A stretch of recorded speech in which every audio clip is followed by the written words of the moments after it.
The USMNT's latest soap opera stars Christian Pulisic, legends, and now coach Mauricio Pochettino. Christian Pulisic made a debatable but reasonable decision last month to skip the Gold Cup, and that, he surely hoped, would be that. His body and mind were talking to him. They needed a full off-season to recharge ahead of next year's World Cup. He could play 2 friendlies for the U.S. men's national team in June, but a month-long tournament? Nah. He told head coach Mauricio Pochettino and U.S. Soccer that he'd rather take some time off. And that, we learned this week, was the only time that Pulisic and Pochettino, the team's star and renowned boss, have spoken over the past month. In separate media appearances on Thursday and Saturday, they implicitly revealed discord that will now linger around the USMNT for a while. The decision, meanwhile inflamed by criticism, by Pulisic's dad and by former USMNT stars, has unraveled into a soap opera. Pulisic, in response to the criticism, pointedly disclosed in a podcast interview with CBS Sports that he'd asked to play in this month's friendlies against Türkiye and Switzerland, but that coaches said no. It was common sense to use the same roster for the friendlies and the Gold Cup, Pochettino said Saturday. Pulisic, 26, who has captained the USMNT dozens of times, added that's coach's decision. I fully respect that. I didn't understand it, but it is what it is. Pochettino, speaking Saturday ahead of the USMNT's Gold Cup opener, responded, "Players don't need to understand or not understand. Players need to listen and to stick with our plan. They cannot dictate the plan because if so, we invert, we swap positions, no?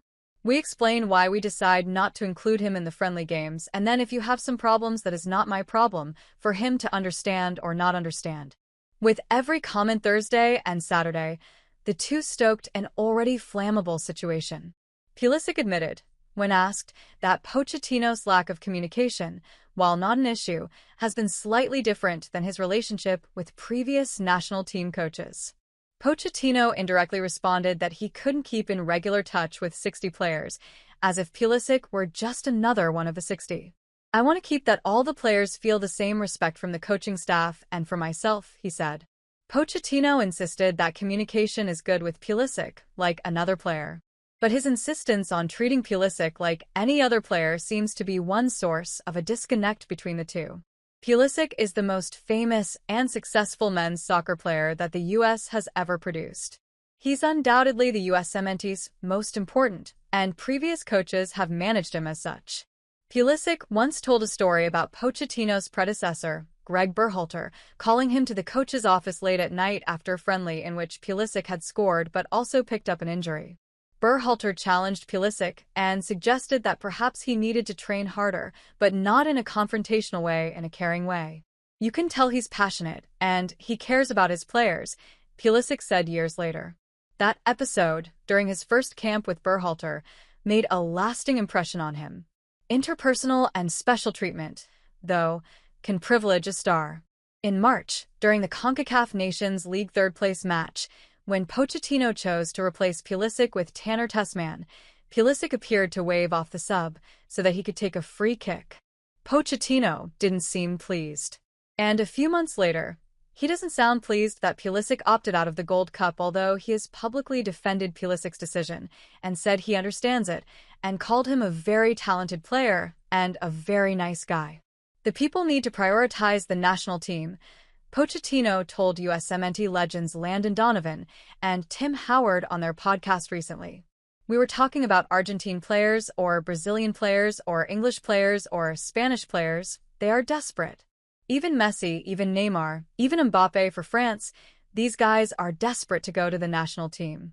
Pulisic, he said, should be our Messi." And on Saturday, he didn't sound pleased with Pulisic's Thursday interview. He reinforced that he, the $6 million coach who's worked at levels that none of his U.S. players ever have, is in control, and that no single player is bigger than him or the collective or the player next to him. "I don't prioritize," Pochettino said. "You say Pulisic is the best player. Yes, he's a good player, of course. But he needs to perform. Because I'm going to judge him like Diego Luna, like another. If he performs well and he is the best, it's normal he's going to have a place in the national team. But a player wouldn't just play because he says, I want to play.